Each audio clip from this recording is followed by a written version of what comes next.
So we got Ein, which is with, Nawa, our, or us. They didn't break that down.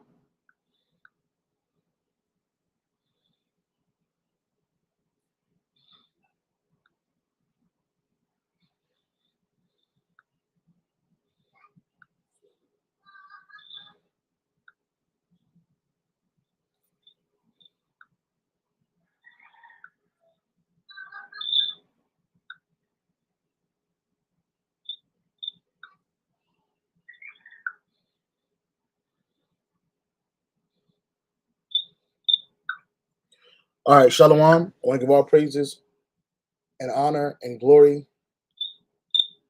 Okay. All right, Shalom. Yeah.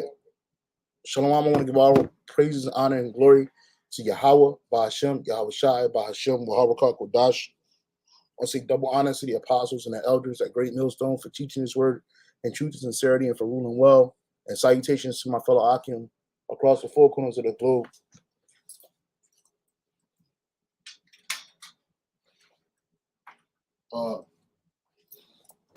Shalom to my Akim across the four corners of the globe, preaching and prophesying in the name of Yahweh Bashim Yahweh Shai. It is the brother Gabar Yahweh from GMS Hawaii coming to you with another live lesson. Today's live lesson is entitled, These Black Leaders Are Bought and Paid For.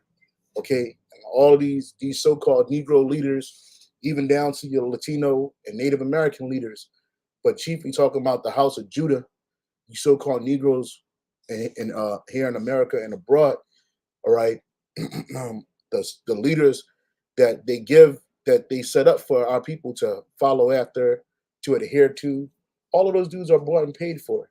You know, they're all for the system.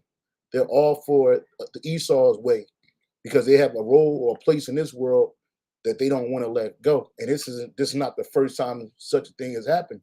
You know, when you go back to the days of Yahweh Shai, there were sellouts then. At the particular time, you had the heads of the temple. They were all bought and paid for by the Roman government, okay, and the Roman establishment, and they were all with the Roman establishment as long as they had a place in it. All right. So this is what you see right in front of you. This is a statement that was a statement by J. Edgar Hoover, a former FBI director. His name, he's a whole demon, this Edomite. But it says right here, it says, there will never be another black Messiah unless we create him. And the devil knows that Yahweh Shai is a so-called Negro, or what you would call a so-called Negro. He will be described as what you would call a so-called black man, African-American type looking man. And this devil said that there would never be another black Messiah. And you had to ask the question, who was the first so-called black Messiah? Now, that was Yahweh Shai, all right? And during the 60s and the 50s, you had a whole bunch of Negro groups, so-called black groups that were established. You had the SNCC, which is the Southern Southern National Colored Movement. I don't know, Student Nonviolent Committee, SNCC, something like that. Then you had the SLC, the SCLC, all of these committees. You had the Black Panther movement. You had all of these different groups of individual Negroes who so-called came together in that revolutionary spirit, trying to shake things up. But it turns out that all of them were bought and paid for. Even the Black Panther movement, to Huey Newtons, to your, except for like the natural ones like H. Rap Brown, the one that made a movie about this guy, what's his name, Fred Hampton. Those are all sincere members of the organization that died. But people like Huey P. Newton, his partner, I forget the black dude's name, the other black guy's name, but both of them, they were bought and paid for by the CIA. And they led our people astray and to be destroyed. All these so-called groups that were set up, they led our people to be destroyed. Real quick before I get what I had,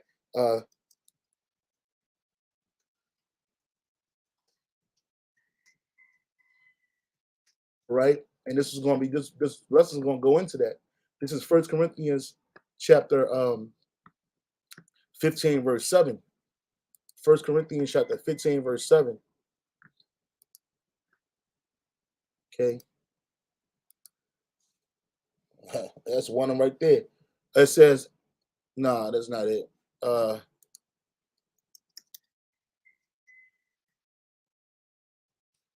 Oh crap.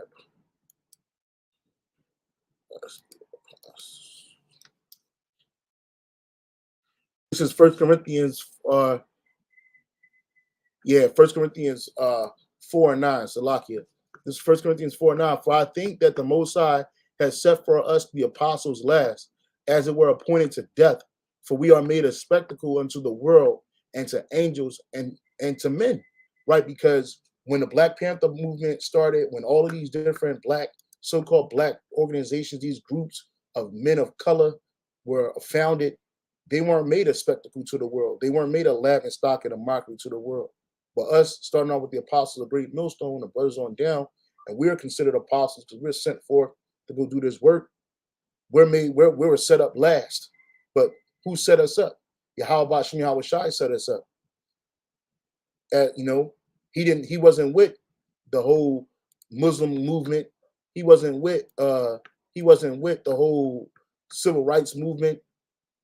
And you're gonna go into it and you're gonna find out, Esau, he put some of the most base people, the base of our people, in these leadership roles, man. Just like when you had the Northern Kingdom, the king at the time, I think it was Jeroboam. Okay, he put some of the most basest people to be priest. He just chose the base of our people to be priests, and you didn't do that. You wasn't supposed to do that back, during that time. The priests were Levites, man. They were set apart from our people. All right, and they had to come out of what? Aaron's line. All right, in order to be priests, Levite priests, man. They had to be men of a good report. But these leaders that you get today, they're not leaders of good report. These so-called leaders, including your entertainers, because they're looked at as leaders in our community. When you go to the so-called white man, Chinese, Arab, and anybody, East Indian, their leaders are not entertainers and sports players and comedians and actors and actresses. Those are not their leaders. They're not people that you see with a whole bunch of gaudy jewelry on and money stacks of money walking around, flexing their bank accounts. Those are not the leaders of our people. But those are the leaders that Esau set up for our people to follow after. And he didn't just start that when hip hop started. That shit was going on in the 60s and the 70s when you thought Jake was waking up. Like J. Edgar Hoover said, there will never be another black Messiah unless we create him. Martin Luther King was created. Malcolm X was created. Jesse Jackson created. Al Sharpton created. Before Al Sharpton was the man you see today,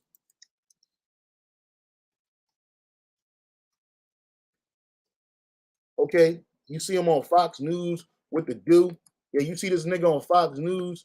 You see this dude on Fox News, all right, and you think, oh man, this dude is well renowned. He show up at soon as some nigga gets shot, and they want to try to get some money from the system. But this fat fuck, he is an FBI agent. He was a worker for the FBI agent, man, ratting on all kinds of people. The dude was a base man. He still is a base man. And they set this nigga up as a so-called black leader. He's sitting, nigga skinny as shit now, looking like a 12-year-old. But the whole 1980s and all that, he was a fat fuck, man. He was a whole demon, man. He was eating on a high horse. I think the nigga started as like somebody for James Brown. I ain't gonna go into his history right now. That's a lesson for another day. But he was always showing up at the most opportune time. And then when the opportunity left, he would just disappear. Well, he ain't the only so-called black leader that did that.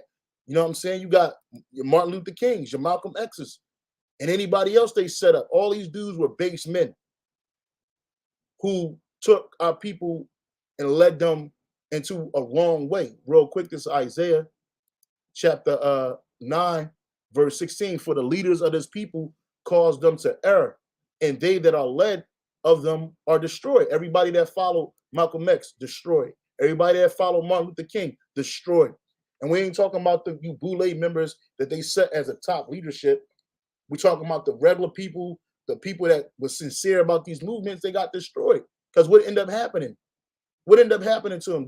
Did with all that marching to Washington from Alabama to Selma to Alabama, and then they'll create, to try to bring that demon back up. Barack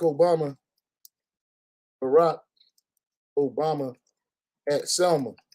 They'll try to recreate these moments. They'll try to recreate these moments for you, Jakes, to feel like you are part of the system. Right? You got Michael Obama. You got Barry Soetoro. You had this nigga, I forget him. He dead. A lot of these old folks, these old generations, these baby boomer generations, straight after the World War II, the niggas, they let our people down. They let our people into a dark place to be destroyed. And this is all orchestrated. This is not a natural movement right here. This is the orchestrated movement, just like the March on Selma and a March on Washington and a Million Man March, your Farrakhan's, all them niggas was set up. That's why they told that nigga when to come in and they told that nigga when to leave. This is all staged. All this is staged. You got Coretta Scott King. You got Martin Lucifer King, which that ain't his name. His name is not Martin at all.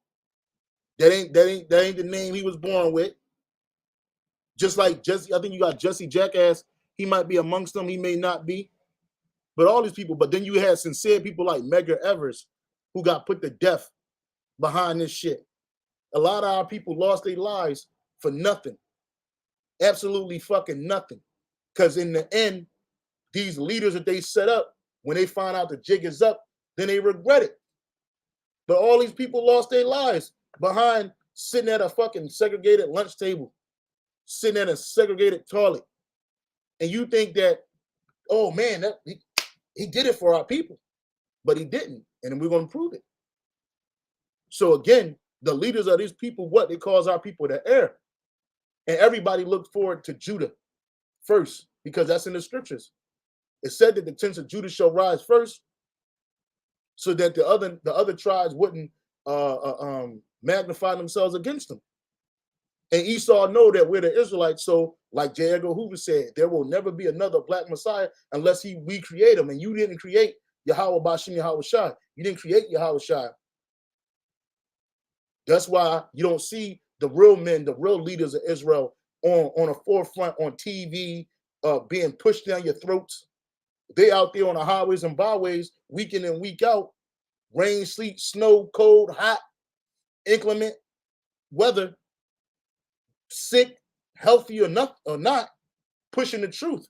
And you gotta look at those men on the YouTube or whatever other platform you're able to see them on. You ain't gonna see them on CNN. You ain't gonna see them on Fox News.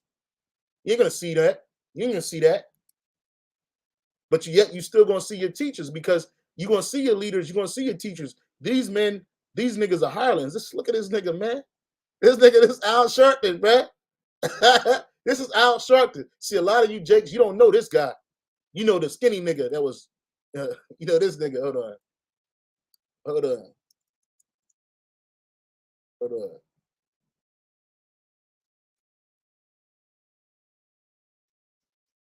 You know this nigga. You know this nigga, the 12-year-old, 80-year-old nigga in the face looking ass nigga, man. This nigga, this is who y'all know. But you forget when this nigga was, how many Jakes this dude done led astray. You look at this and you think that this dude is serious about you. But again, this dude was created. They made this nigga up and they gave him to you, just like they made Martin Lucifer the King up and they gave him to you. And all these dudes, they come out of the boule, the black boule. All right.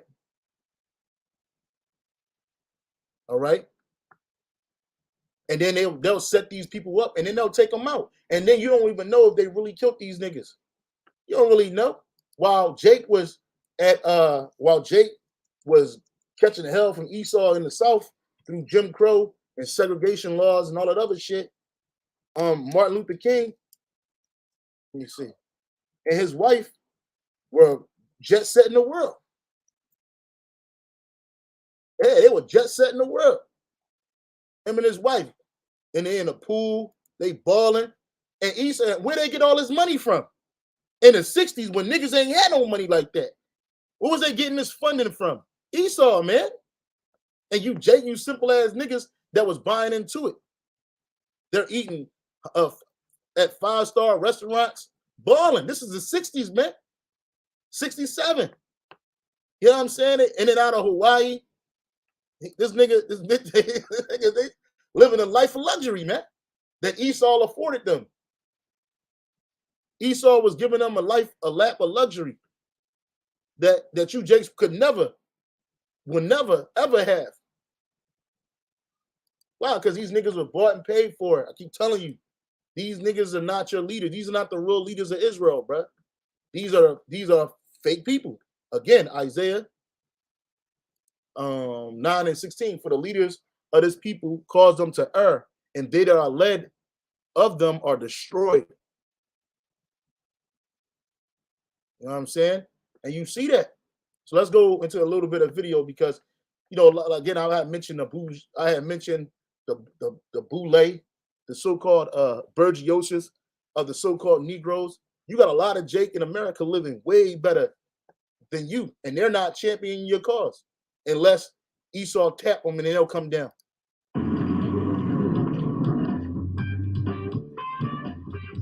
This is Black America. And this is Black America. I'm very aware and conscious of my color in society. Bertram Lee is a freshman at Haverford College in Haverford, Pennsylvania. Tuition is $38,000 a year.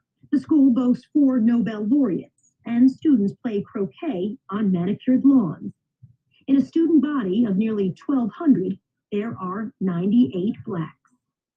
Even in this idyllic setting, Lee feels the tensions of race in America. Sometimes you know that nigga don't dress like that. He don't wear his clothes like that. This is all because you're gonna see where this nigga come from. Bertram, this nigga don't come from the hood. He don't dress like this. This CNN put these nigga, they dress this nigga up like this, bro. You can tell that he look all awkward in his clothes, man. Idyllic setting, Lee feels the tensions of race in America. Sometimes you were fitted. Look at that shit. Look at that shit. America. Yeah, and they don't bring this nigga out like years later, and he's a senator. They'll make this Bertram, this nigga will be a senator. This nigga will be a fucking a well-to-do congressman. You didn't even know that, and they were making this nigga the whole time. Look, man, Jake don't wear their clothes looking like that, man. Even back then.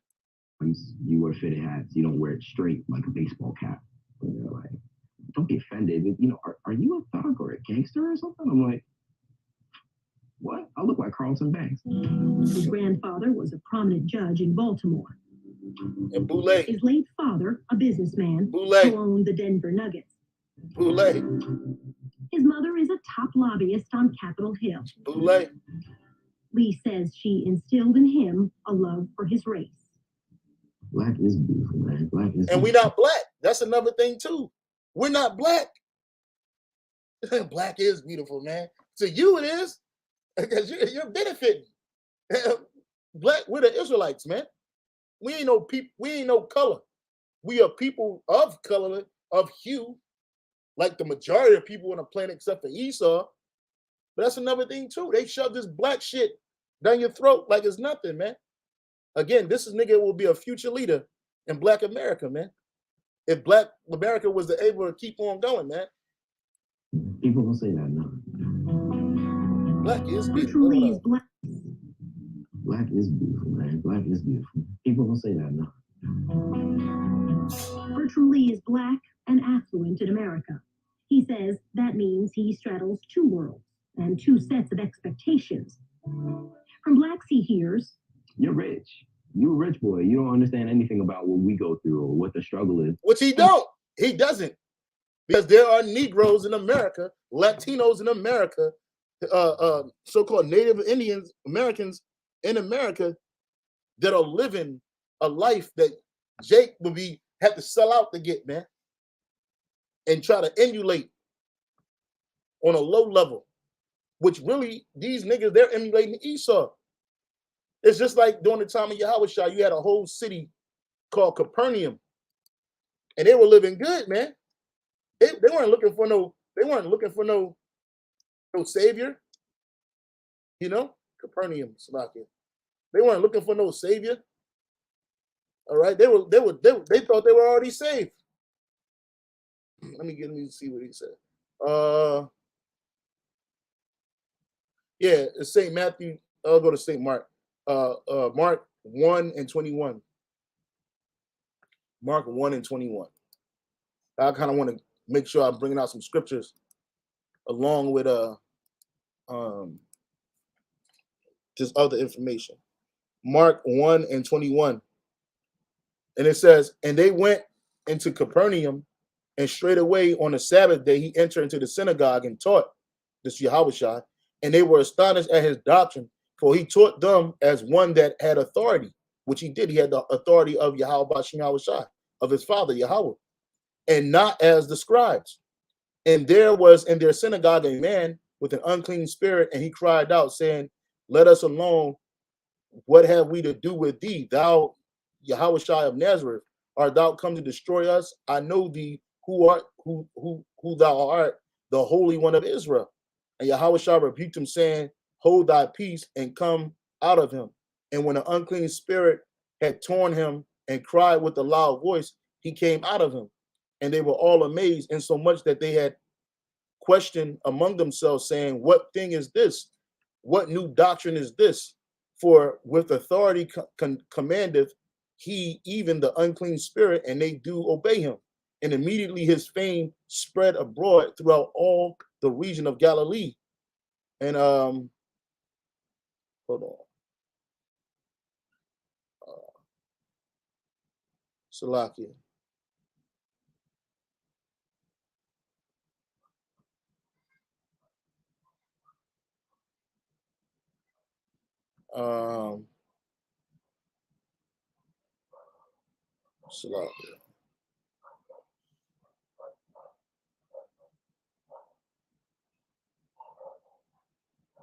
Salakia. Salakia.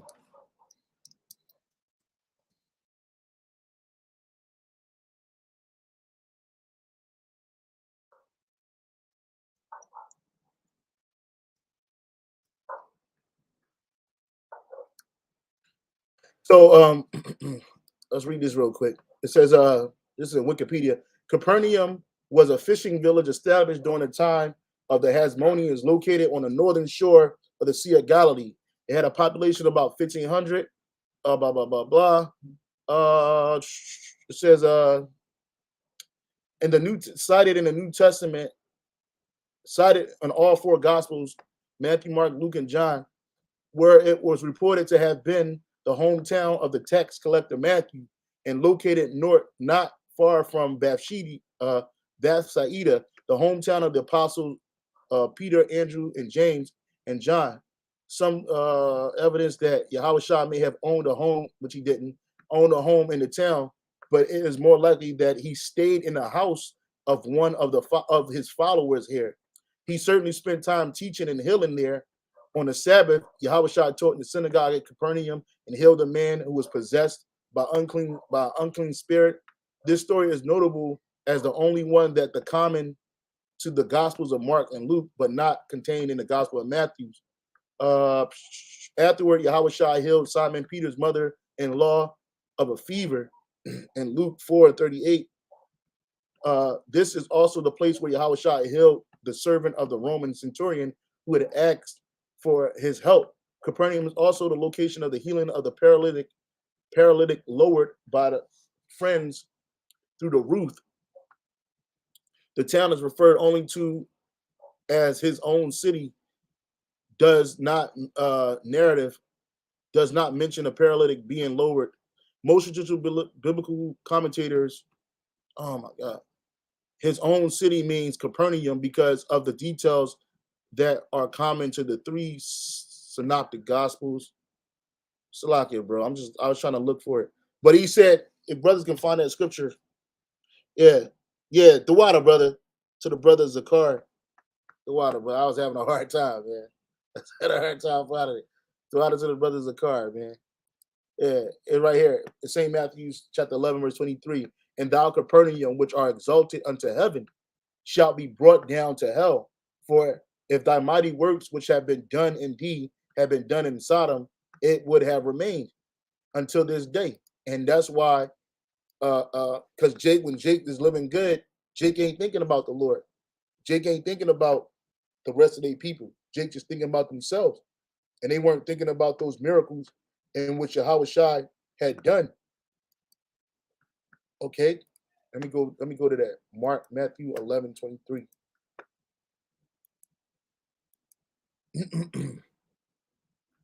Yep. It says, let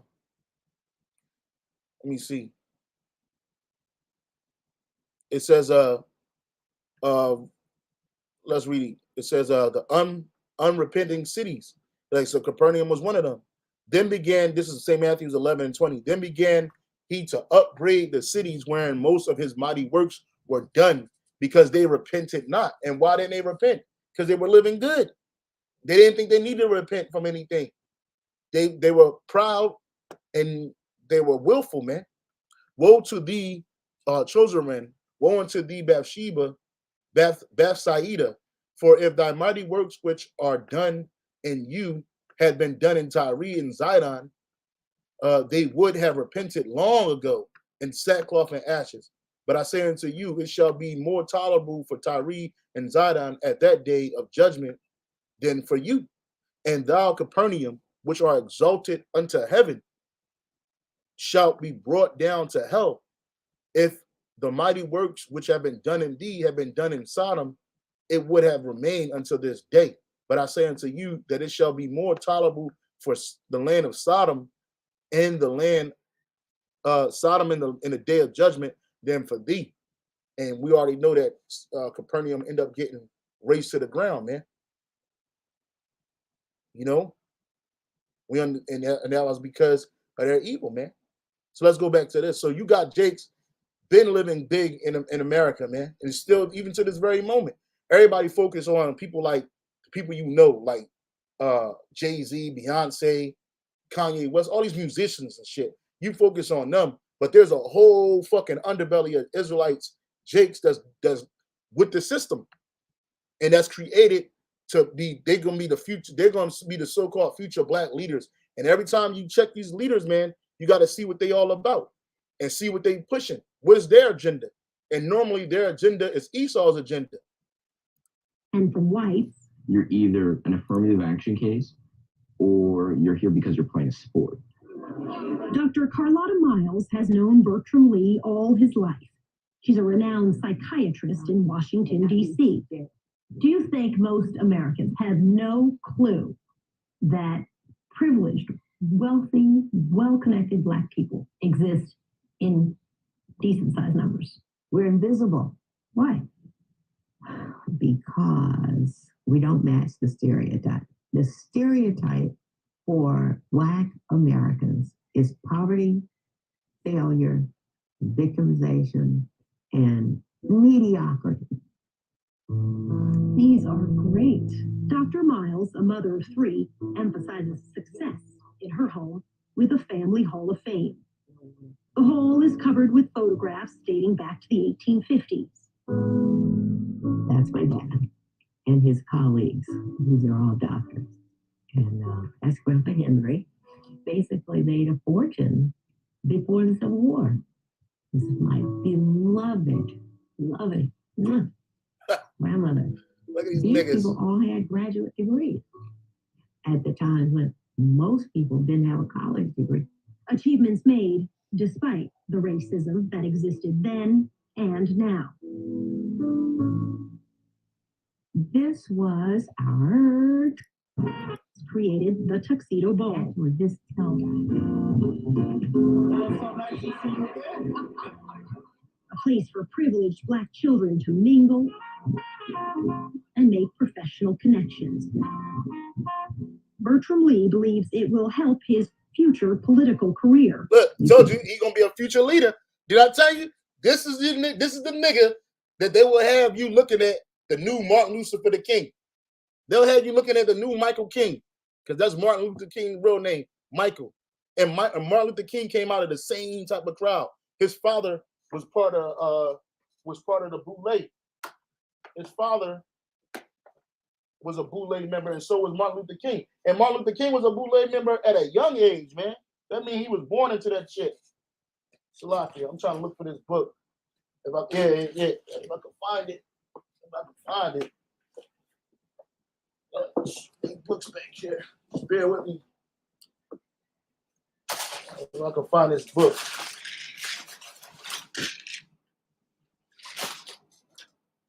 I have a book. Lots of books.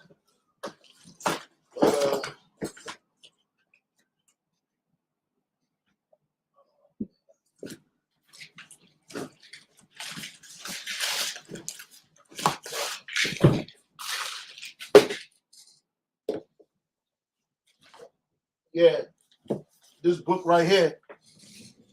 Oh, bear with me. And this book right here called African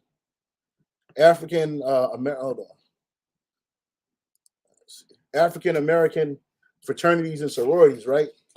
And on the page right here, I'll go to it. It says right here, this is on page 117 of this book.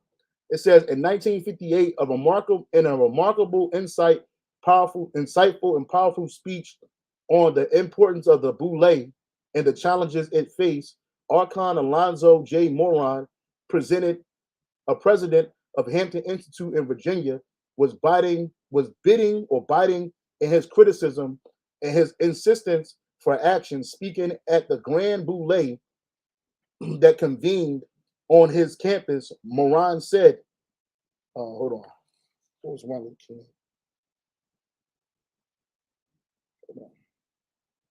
Seen this thing in there. I'm sorry, let me read this again. This off of page 117. It says this: it should be clear that the ostracism of Du Bois did not stop the flow of commentary from critics.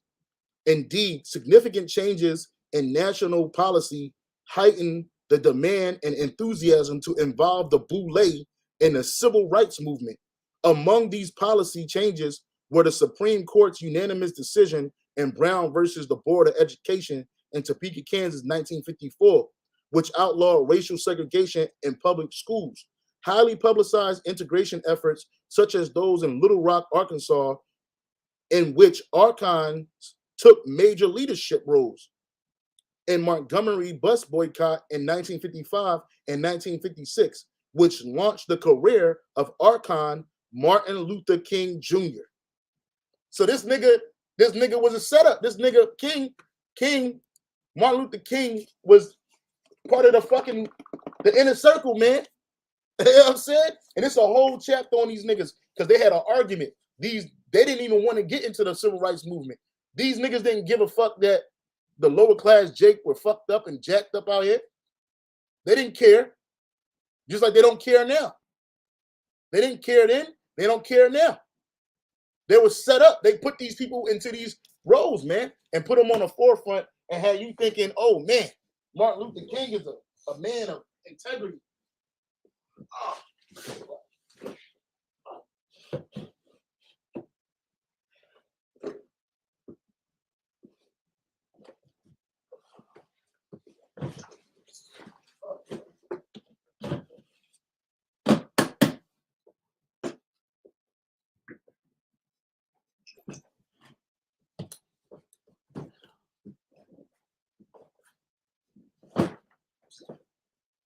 Yeah, they had you thinking that Martin Luther King was a man of integrity. Couldn't find out this nigga was a base man, yeah. He was a base man. And I'm getting on him because we just came off a so-called Martin Luther King Day, which was yesterday. And it was a nigga like him. Next thing you know, you hear a nigga named Bertram, which they probably changed his nigga name, call that nigga Barry or something, or Brian Lee. And how you thinking that this nigga is somebody to follow, man? And he's all about his political career. So what, he got to mix and mingle amongst the insider niggas, man. I find yourself a job, an internship, opportunity, advice. You're talking to people who generally are amazing at what they do. Yeah, these niggas don't care about you regular Jakes, bro. It's so hard to find that, especially like being out in the world. You have to be black and you have to be wealthy. You don't have to be wealthy. You just have to be a part of the group. Yeah, how can you, and everybody can't be a part of the group. We ain't a part of, I ain't a part of the group. Y'all Jakes that's watching this video, you ain't a part of the group, man. They are part of a group of people, an onion of people who uphold Esau's, his whole thing, man. You know? Yeah, this shit like here, I'm black and I'm a member of the 1%. These are your leaders. These are your leaders. These are your Negro. That wealth left over generations actually compounds and builds and grows. African Americans were. These are your leaders. These are your leaders that they've given you. Your Jesse Jacksons, your Martin Luther Kings, your all these random people that they just come out of nowhere, and now these niggas are on the forefront of politics and the black fight, man. Leftover generations actually compounds and builds and grows. African Americans were held as slaves and they weren't allowed to earn any income. They weren't allowed to own things at one point in this history. And that actually has contemporary effects. To this very day. Effects Eddie Brown knew all too well, but was able to overcome. See, and they'll use a nigga like him to make you say that, well, there's no reason to feel messed up about your how you grew up in the streets and all this other shit. But again, these niggas are hand selected, bro. Like they say things like he was able, this dude, whatever his name, Eddie Brown, whatever his name was, he was able to overcome. But why Jake gotta jump through a mountain and a molehill to try to make something in society, while Esau, he's born into it because this is Esau's world. See, in the kingdom of heaven, we ain't gonna have no shit like this. First of all, ain't gonna be no underbelly Edomites that's pushing our agenda and they living good. Fuck that. If you an Edomite, you are done. You are fucking done. All you gonna know is abjects. You ain't gonna know abject poverty. You gonna know super poverty. Huh? Super fucking poverty, bruh. That's what you gonna know. You know what I'm saying? You heathen nations, you ain't getting shit after your ass get off of punishment. That 1,000 years of slavery. And we're gonna set your families up. But you'll never be a part of what we got going on. All this shit that's going on, this is out of order. They just save niggas like this to turn you Jakes in the way Esau wants you to go. Look at this shit. Look at this shit. Was the Brown able to overcome. was able to overcome. Effects Eddie Brown knew all too well, but was able to overcome. Look, and this nigga own a Brown Capital Management, the Ivy Hotel, Eddie C. and C. Sylvia Brown Family Foundation. And they're trying to be like Edomites, man. These niggas have got their consolation prize, man. It's a lot of Jakes with the consolation prize out here, man. And a nigga like that gonna die. He gonna get put to death, him and his whole family. Not because he's rich and he's wealthy. It has nothing to do with that. It's because you are an abomination in the sight of the Lord because you justifying the wicked. I thought I had that scripture up there. He that justified the wicked. Let me see. What is this?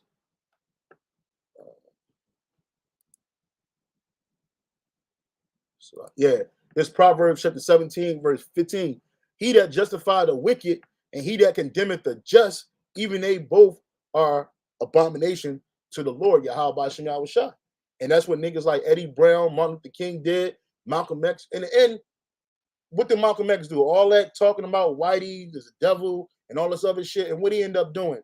He led Jake into Islam by the hundreds of thousands. And then this nigga turned and said that, you know, we're all brothers.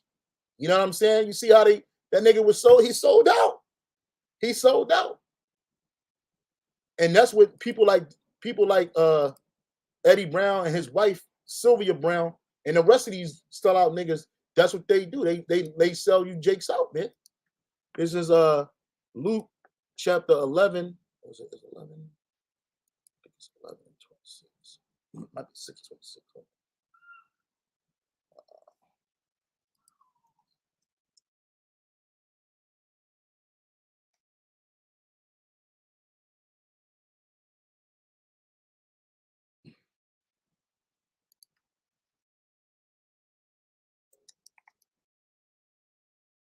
Luke chapter 6 and 24.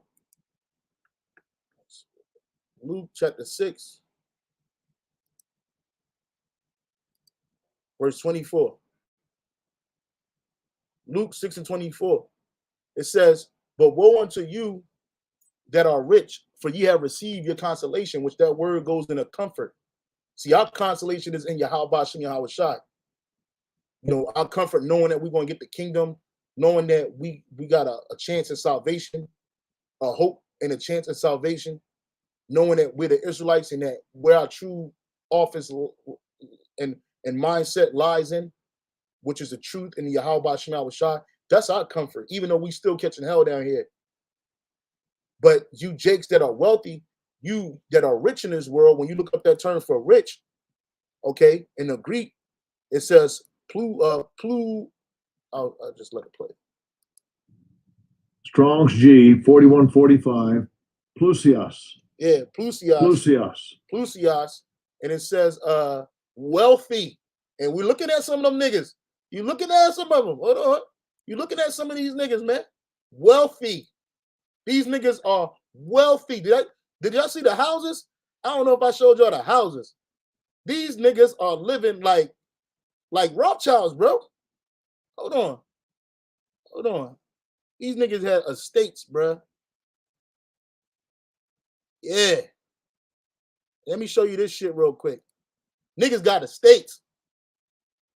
Dr. Maya Rocky Moore, CEO. And then they'll put these niggas, these well-to-do niggas, they'll do something called mentoring programs. And they'll put these well-to-do niggas around the world, the poor of our people, searching for the jakes that they could use and manipulate for future agenda roles, right? And they'll have you thinking that, oh, look, I'm black too, so we both struggle. And these be the same niggas that say, my parents, they had to work hard and they made it good out here. Why can't you? But you're a liar, man. You're a fucking liar. Percent, as you well know, is overwhelmingly white. We're talking about the top tier of Americans who have and own a majority of the nation's wealth. And these are people who are uber rich. There are a few African Americans who have made it to that tier. But compared to the number of whites in the 1%, they are literally 1% of the 1%. So why is the 1% so white?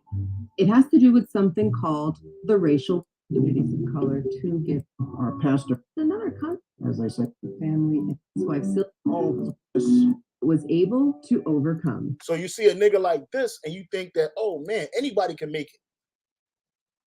Whatever problems, whatever obstacles that are in my way, I can make it too, because look, they made it. And that's a lie. That's a lie. So again, woe to them that are rich. The Greek word there is plusios, and it says wealthy, abounding in material resources, abounding abundantly supplied. And that's not what the vast majority of you Israelites, and we talking about the tribe of Judah right now, you're not living like that. You wish to live like that. And what will happen if you live like that? Your heart will be towards your riches and not toward Yahweh Shem Yahweh Shai. And you got Jake in poverty. Their heart is straight up toward Esau, Satan, and not toward Yahweh Shem Yahweh Shai. So it don't even matter if you're rich or if you're poor in this society, because you Jakes, you just ain't right. Niggas just ain't right, man. So again, Luke 6 and 24, but woe unto you that are rich, for ye have received your consolation. We seeing some of these individuals. Woe unto you that are full, for ye shall hunger. Woe unto you that laugh now, for ye shall mourn and weep. All right, because that's woe unto you when men shall speak well of you, for so did their fathers to the false prophets, man. And that's what you get. All the false prophets, they get all the love. Your TD Jakes, Creflo Dollars, Bishop Nate's, what's that nigga name? Johannes. All these false prophets, these false leaders that they set up, they get all the praise in your Jay-Z's, they get all your Beyonce's, they get all the praise in the world. Salakia. Salakia. Hello? Hello? Hello? They get all the praise in the world. So you think that, oh man, anybody can make it. These niggas sold out, man. They're part of that, the whole, if you're a part of the boule, you a part of the skull and bones. That's what you pushing. And I'm gonna get it. Hey, this man's a devil, man. He said he wanted a pattern after Yale's skull and bones, man.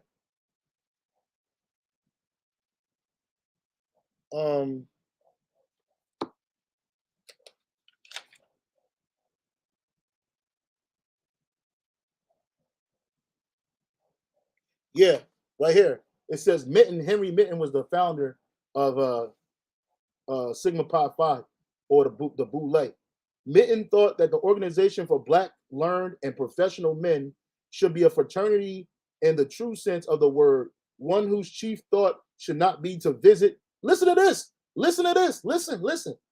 Milton thought that the Organization for Black, Learned, and Professional Men should be a fraternity in the true sense of the word, one whose chief thought should not be to visit the sick and bury the dead. But that's what Yahweh Shai did. Yahweh Shai visited the sick, and he buried the dead, meaning he put our flesh on us. He gave us who we are. He visited the sick. He visits the lame. But these niggas, they don't care about the poor. And who's normally sick and poor and need help getting buried? The poor Jake. But to bind men of like qualities, taste, and attainments into a close and sacred union, that they might know the best of one another. Members would not be selected on a basis of brains alone, but in addition, congeniality, culture, good fellowship, that they shall have behind them. At initiation, a record of accomplishments, not merely men of promise and good education. His fraternity would contain the best of skull and bones of Yale and Phi Beta Kappa. His organization will combine fellowship, congeniality, skull and bones with scholarship. And we know that the skull and bones is wickedness. That's the brotherhood of death. And these niggas created an organization. And these are what your leaders come out of, man. A lot of these rappers that you niggas follow after, they're industry plants. They come from well-to-do families. The same nigga that's telling you to pick up the gun and shoot your brother and to pop all these pills and to sell all these drugs and to fuck bitches. And when they talk about bitches, talking about the women of your own nation, these niggas live like these niggas, man. They live like Bertram, man. These niggas, this nigga Bertram could be this nigga Bertram could be the next Jay-Z. You know what I'm saying? And out of nowhere, this nigga talking about how he flipped coat. He done escaped the law. He done sold all these tons of drugs, never been arrested for none of this shit. They'll turn the nigga from this into this. Easy. Put some tattoos on this nigga face, get that nigga some blunts and some jewelry, and you niggas will follow him, man.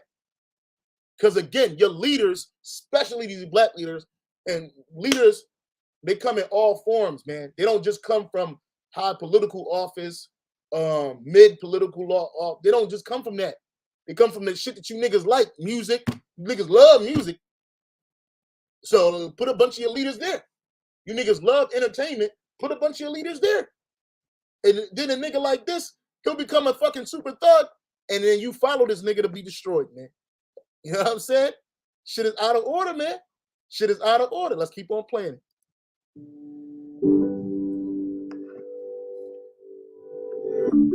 Then we bought the building next door because since we didn't do that, we bought this. And then just September ago, we bought the next one too. So Brown Capital is basically all three townhouses.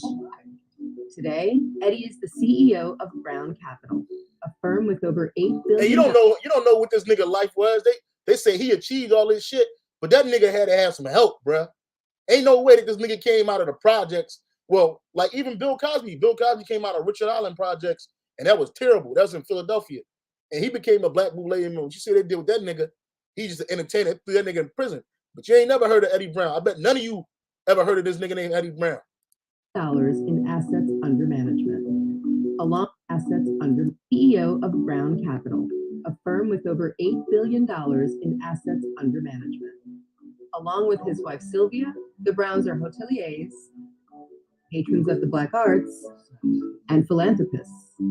Eddie and Sylvia Brown led the way towards making this building a reality, one of the largest gifts from an African-American family in this nation's history. So you were born to a teenage mother in the Jim Crow South, on the wrong side of the track. On the wrong side of the track, which means, as they say down south, They make these niggas stories up, man. Let's go to Martin Luther King. This is what Malcolm X said about your leaders. Told you a little while ago, This is Malcolm X said about your leaders. Should have been talking about himself too. Told you a little while ago, these leaders that they call leaders, this included Lena Horne, this included Dick Gregory, this included comedians, comics, trumpet players, baseball players. Show me in the white community where a comedian is a white leader. Show me in the white community where a singer is a white leader, or a dancer or a trumpet player is a white leader. These aren't leaders. These are puppets and clowns that have been set up over the white community and over the black community by the white community and have been made celebrities and usually say exactly what they know that the white man wants to hear. And it is an honor, actually, that they endorsed Dr. Martin Luther King and were against the Honorable Elijah Muhammad. That's actually an honor. Now, when you say that they also, in the same Newsweek poll magazine, I think the pollster said that he went into the Negro community and asked about the Muslims. And many Negroes who which Elijah Muhammad was off too. He was bought and paid for it too, just like Farrakhan is. Elijah Muhammad, he was with the system. He had you niggas thinking about the lost tribe of Shabazz, free at last, all that other bullshit. You know, he had you thinking of that shit, telling you how to eat and change your life. But this nigga had you following a Christianized version of Islam. That's all it was. And a lot of them niggas that was in the Muslim shit, there was a bunch of niggas in the street, and there were niggas in that Islam shit. In Philadelphia, you had a whole group of so-called Muslims called Murder Incorporated, man, which was a bunch of fucking Nation of Islam niggas that was a bunch of street niggas, man, pushing drugs, pushing prostitution, robbery, all of that shit. See, these niggas, they cozy up to Esau because they appreciate this nigga. They want to be around this nigga. But they don't understand that this shit gonna be your shame. When this thing go down, you niggas are gonna be left in the cold. Jay-Z, you ain't gonna have no coat on to warm, nigga. You might be in a fucking concentration camp somewhere, getting beat, nigga.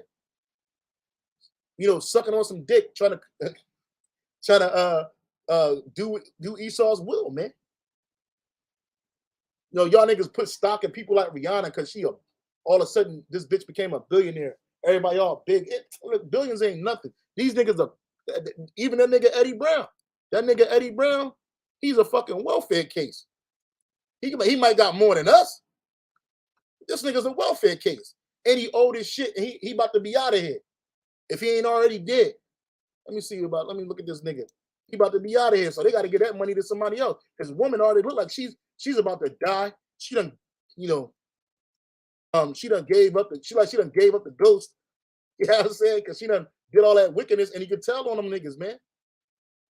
You know what I'm saying? And they just like Esau. They don't want to be known. They don't want to be known. They don't want to be known amongst Jake. That's why you never really hear about them. You never hear about them people, man. Ever. And look, he went to one of them so-called black one of them so-called black colleges, man. Howard University, man, which is a known hotbed for boule membership, man. It's renowned. This nigga Eddie Carl Brown Renowned for his stock picking acumen, Brown is the founder and president of Brown Capital Management, a Baltimore-based firm that amassed more than $10 billion under management since its open business in 1983. An avid traveler and jazz aficionado, Brown and his wife Sylvia have given millions to various charitable causes. And just because you give with them charitable causes, they don't really help the people that they claim that they helping. That's tax money for Esau, man. That's tax money for Esau. Brown married his college sweetheart from Howard University, the former Sylvia Thurston, and the Browns have 2 daughters, 3 grandsons. Possessing a long-time interest in aviation, Brown tried to attend a helicopter, blah, blah, blah, blah, failed to pass his visual acuity standards. Years later, Brown got a private pilot's license for civilian fixed-wing aircraft, but stopped flying after his flights started to become too infrequent for him to remain in blah, blah, blah, blah. Brown is a major collector of African-American art. Yeah, and like I said, if it wasn't for that CNN thing, you would have never heard about this nigga, man. You would have never heard about this dude, man. He 82 years old. He on his way out, man. You know? But they've been living a high life. And the so-called American dream. Let's go back to this, man. He asked, well, I never heard of the Muslims. Who are they? You know, This is the rank and file we're talking about. Now, when they got down to the rank and file, this was the answers that they got. This is equivalent to the situation in Kenya during the Mau Mau uprising. Yeah, that's done. I'm done with that. Jim Browns, all these niggas that you put up, and this is what Martin Luther King said. That bullshit ass "I have a dream" speech. Look what he said, man. The color of their skin, but by the content of their character. I have a dream. I must confess that that dream that I had that day has at many points turned into a nightmare. Now, I'm not one to lose hope. I keep on hoping. I still keep hope alive, right? Faith in the future. But I've had to analyze many things over the last few years, and I would say over the last few months. I've gone through a lot of soul searching and agonizing moments. No, he didn't. And I've come to see that. No, he did. That nigga lying. We have many more difficult days ahead, and some of the old optimism was a little superficial, and now it must be tempered with a solid realism. And I think the realistic fact is that we still have a long, long way to go, and that we are involved in a war on Asian soil, which, if social perspective and programs of social uplift suffer. This is just I'm not going to say that all of our problems will be solved if the war in Vietnam is ended, but I do say that the war makes it infinitely more difficult to deal with these problems. Yeah, because when Esau promised you niggas something, guess what? Whenever he get in the office, it always falls through. It never, like, something else of bigger, more prominence problem will spark up, and then all the promises that he promised you, he's not gonna, hey, we gotta do this, we got this war going on. And then as soon as that civil rights shit was quelled, they put this nigga to death. And he was an insider. He knew he was an Israelite. He didn't tell you. You think this man didn't know he was an Israelite, man? You out of your mind. When a nation becomes obsessed with the guns of war, it loses its social perspective, and programs of social uplift suffer. This is just a fact of history, so that we do face many more difficulties as a result of the war. It's much more difficult to really arouse a conscience during the time of war. That is something about a war like this that makes people insensitive. It dulls the conscience. It strengthens the forces of reaction, and it brings into being bitterness, and hatred, and violence. I think the biggest problem now is that we got our gains over the last 12 years at bargain rate, so to speak. It didn't cost the nation anything. In fact, it helped the economic side of the nation to integrate lunch counters and public accommodation. It didn't cost the nation anything to get the right to vote established. Now we are confronting issues that cannot be solved without costing the nation billions of dollars. Now, I think this is where we're getting our greatest resistance. They may put it on many other things, but we can't get rid of slums and poverty without it costing the nation. Yeah, and that's why these leaders that act like they got your best interest and care for you, nothing is really going to happen for you niggas. They, like he said, they didn't have to pay for integration. He said it helped the economics because niggas started patronizing all these Edomite establishments that they didn't want you there in the first place. But the real reason for integration and all of that is to stop you Jakes from having capital. They don't want you to have capital. They don't want you to have a footprint in trade and commerce. They don't want you to be a part of that. Okay, so they'll give you niggas integration because again, like he said, it didn't cost them nothing. But they ain't giving you no reparations. That costs money. They ain't gonna fix the slums. That costs money. And then Esau, his power is his money, his deceit. He ain't giving you no upper hand. Esau said, "This is my," and I speak as a man when I say this, man. Esau learned from the Holy Roman Empire, man, not to let Jake up into a certain stratosphere in their society because Jake could take it over. Jake could take it over completely. Can you imagine if Esau was giving Jake 100 million apiece? All you Jakes that are from that suffered slavery in America, we just focus on the tribe of Judah right now, but all the tribes caught hell in America, from Gad, so-called Native American, to Issachar, the so-called Mexican, Puerto Rican, Ephraim, the so-called Puerto Rican, Benjamin and Levi, man. But Judah, can you imagine if they did that, bro? Hey, y'all seen the Dave Chappelle? Y'all seen the Dave Chappelle skit? You seen the Dave Chappelle skit? You know what I'm saying? Who the hell is Yaya? Anyway, y'all seen the Dave Chappelle skit where niggas just start giving all the money back to Sprint. Yeah, they just start giving them money. They're giving the money back because you're still in Esau's society. So that's not something that Esau thinks about giving you Jakes, man. They don't want you to open up your own clubs for yourselves. They don't want you to have your own communities where y'all thriving for each other, which niggas ain't gonna do that anyway, because it's always gonna be way for infiltration because there's always a weak ass Jakes, man. There's always wicked ass Jakes that don't care about their people. So there's always gonna be room for some type of integration, some type of deceit to slip right in there. But Esau gave you the other shit because it didn't cost him nothing. Even when they prop up one of these Jakes and give him a couple $1 billion, that ain't costing Esau nothing because you niggas ain't gonna do it by en masse. What happened in the Middle Ages, though, it was our time to rule over Esau. It was a time for Esau to go down so that he could be brought back up in his end day and rule. So it was really the Most High's plan. Okay? It was his plan. But Esau took a note from that. Like, yo, don't put these niggas up in high office unless we create them, unless we make them.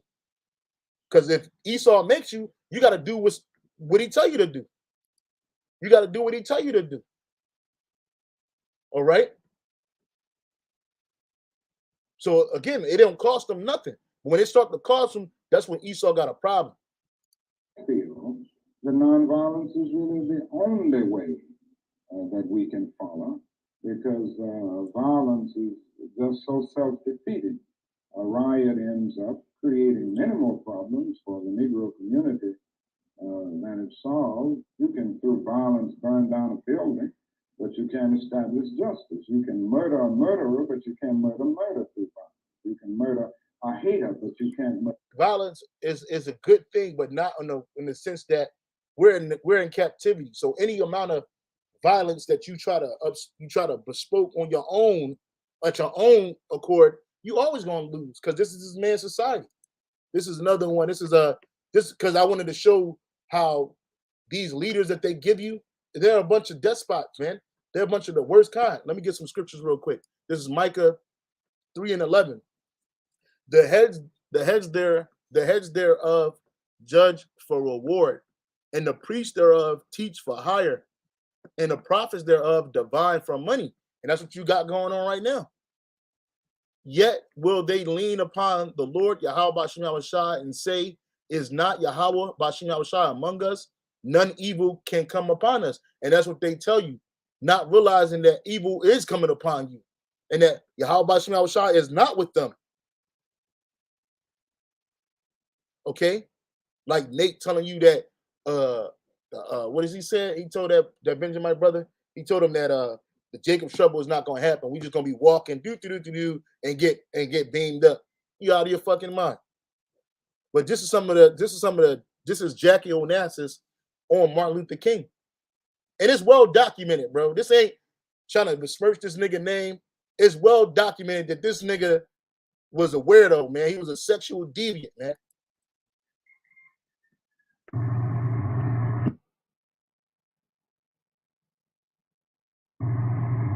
But remember how it said in the press that the FBI got sent into everybody's home at night or something, the reporters? Woke up reporters at 2 in the morning.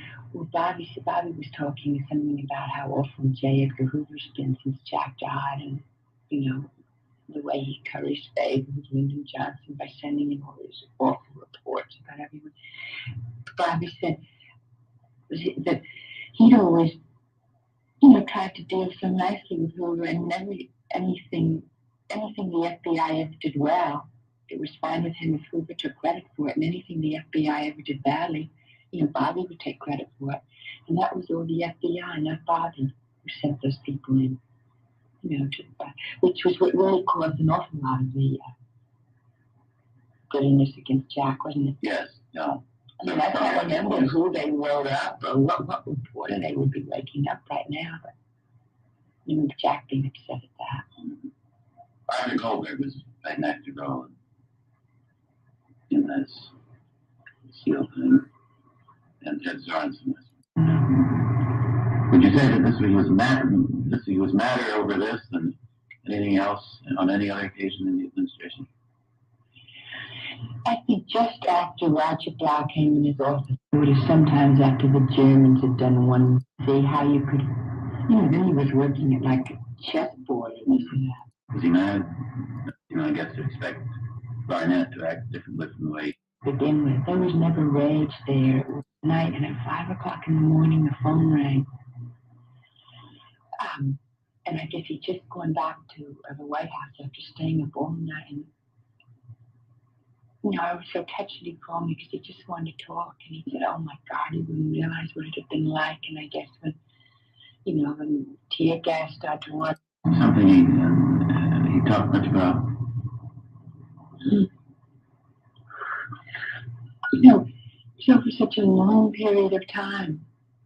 And there were all of the Barnetts and then the Wallaces and then, you know, and one sort of awful problem after another. And, you know,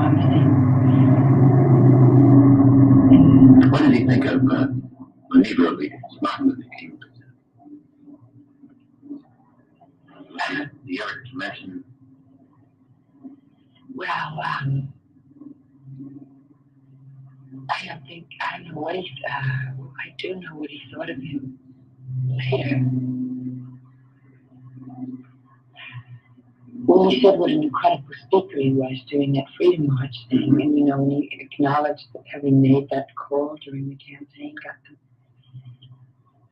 Then he told me of the tape that the FBI had of Martin Luther King when he was here for the Freedom March. And he said this with no bitterness or anything.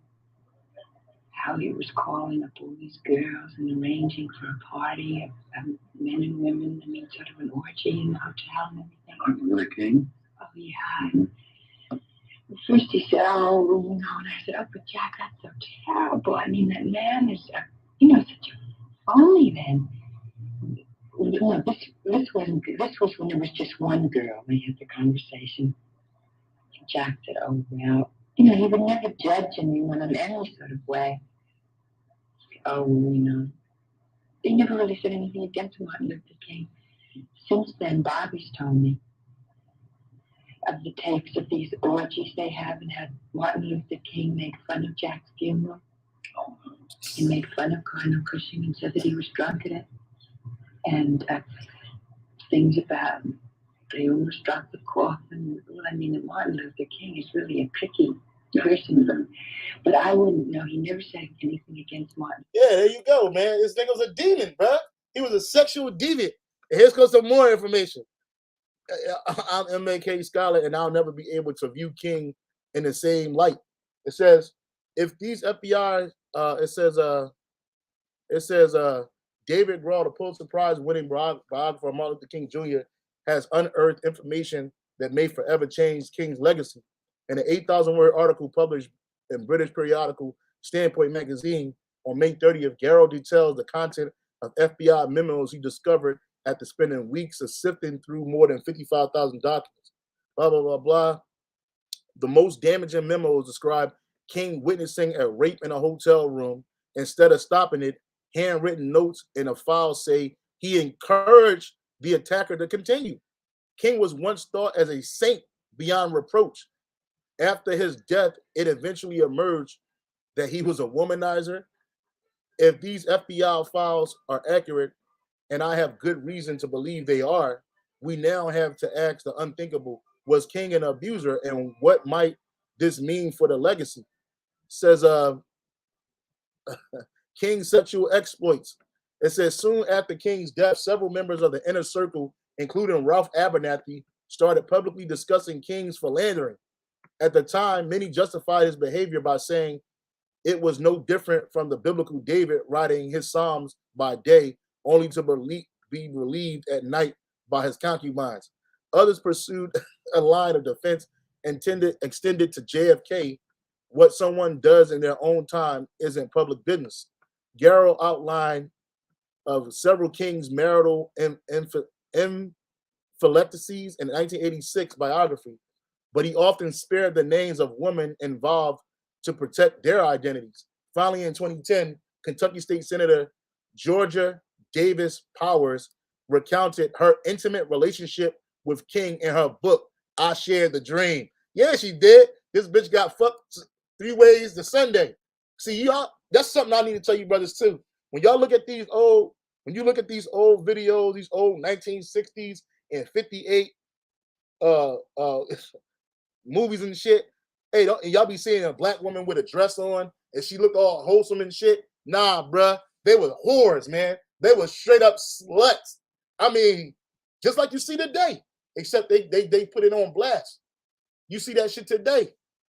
You think that Cicely Tyson, Coretta Scott King, Georgia Powers, and people like this, Toni Morrison even said it. She was a slut in college, man.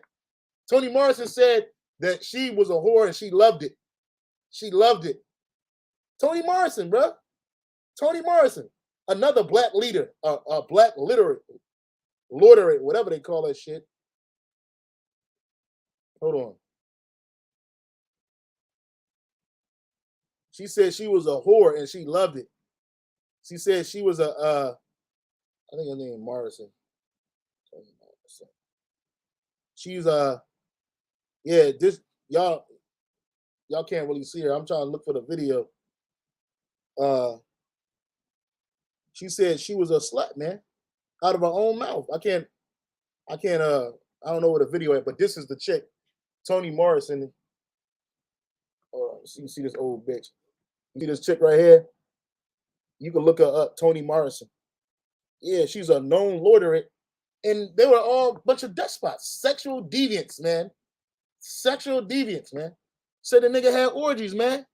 Said, says memos detail rape. What else? And then they idolize this nigga when he died. You know what I'm saying? It says it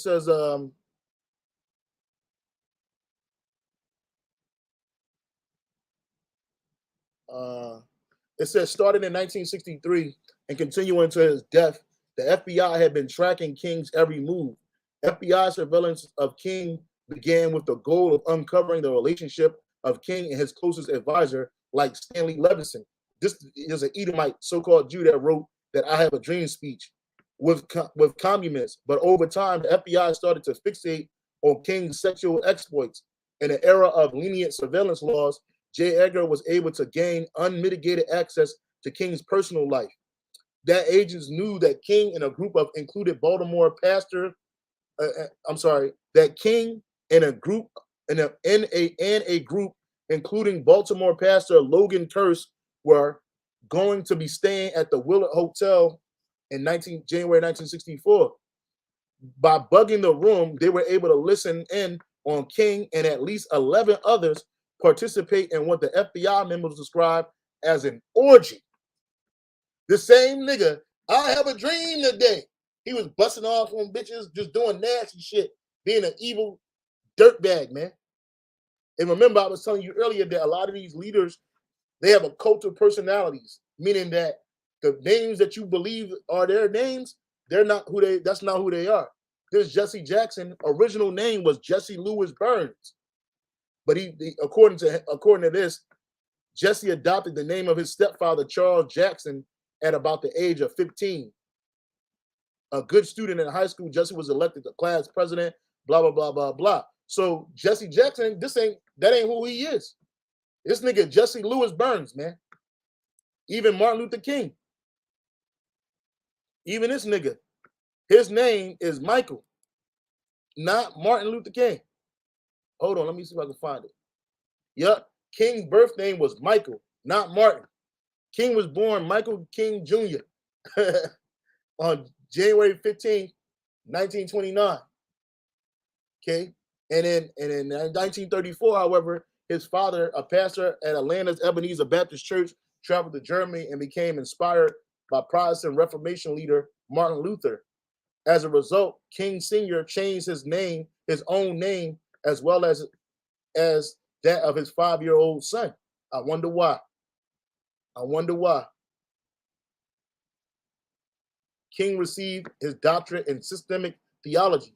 After earning a divinity degree from Pennsylvania Crozer Theological Seminary, King attended the graduate school at Boston University, where he received a PhD degree in 1955.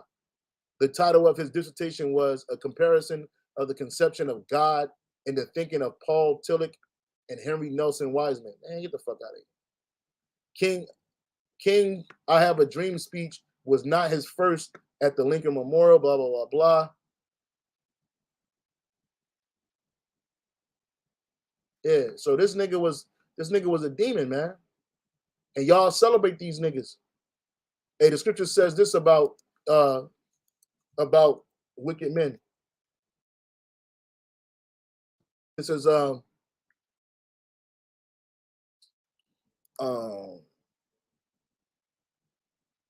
vilest men are exalted. This is Psalms chapter 12, verse 8. Psalms 12 and 8. The wicked walk on every side when the vilest men are exalted. And that's what you see. Not only amongst Esau, but even amongst our people. You look at that nigga Michael Jordan. He hate Jake. Michael Jordan, he don't like so-called black people. You Jakes, you kill each other for his sneakers, but he don't like you. And neither did Martin Luther King. He was a good orator. That's all this nigga was. But he was a whole demon. He was a whole fucking demon. And people uphold these people. There's Isaiah chapter 30. I'm sorry. This is Sirach chapter 13, verse 4. If thou be for his prophet, he will use thee. But if thou have nothing, he will forsake thee. And that's right. That's why Esau uses these black leaders, Latino leaders, because when you look at people like Che Guevara, he was another insider. They created that nigga. What's the dude name that died? That he was the head of Cuba, Fidel Castro. He was really like a crypto Jew, but he let our people into captivity too. All these leaders, man, all these people that you look at and you exalt in this world, they're a bunch of demons, man. They ain't the Lord's leaders, man. This is if thou be for his prophet, he will use thee, right? So that's what happened with King, Malcolm X, and other leaders like him. But if thou have nothing, he will forsake thee. And look at what happened to all these former leaders, man. If thou have anything, he will live with thee. Yeah, he will make thee bear and will not be sorry for it. Like Esau don't feel no sorry when he take you niggas out to hang, man. Leave you out to dry. If he have need of thee, he will deceive thee and smile upon thee and put thee in hope. He will speak fair. He will speak thee fair and say, what one is thou? That's what he does. That's exactly what he does. And he will shame thee by his meats until he have drawn thee dry twice or thrice. And at the last, he will laugh thee to scorn. Afterward, when he seeth thee, he will forsake thee and shake his head at thee. That's right. That's right. There's Isaiah chapter 30, verse 1. Isaiah 30 and 1. Woe unto rebellious children, saith the Lord, that take counsel, but not of me, that cover with a covering, but not of my spirit, that they may add sin to sin. And that's what our people do. When you follow Christianity, Islam, any of these world religions that you're into, you putting a covering on yourself, but it's not the spirit of the Most High. It's not the spirit of truth. It's not the spirit of Yahweh Bashim Shah. And you do it so you can add sin upon sin. Because when you a Christian or a Muslim and you eating shrimp, ain't no judgment for that. You just eating food or whatever, right? You can eat pork. You can be an adulterer. You can be a homosexual. There's no judgment for that in those religions. They just let you keep on doing it. That walk to go down into Egypt, that walk on the march on Selma, and have not asked at my mouth. The march on Washington, and have not asked at my mouth.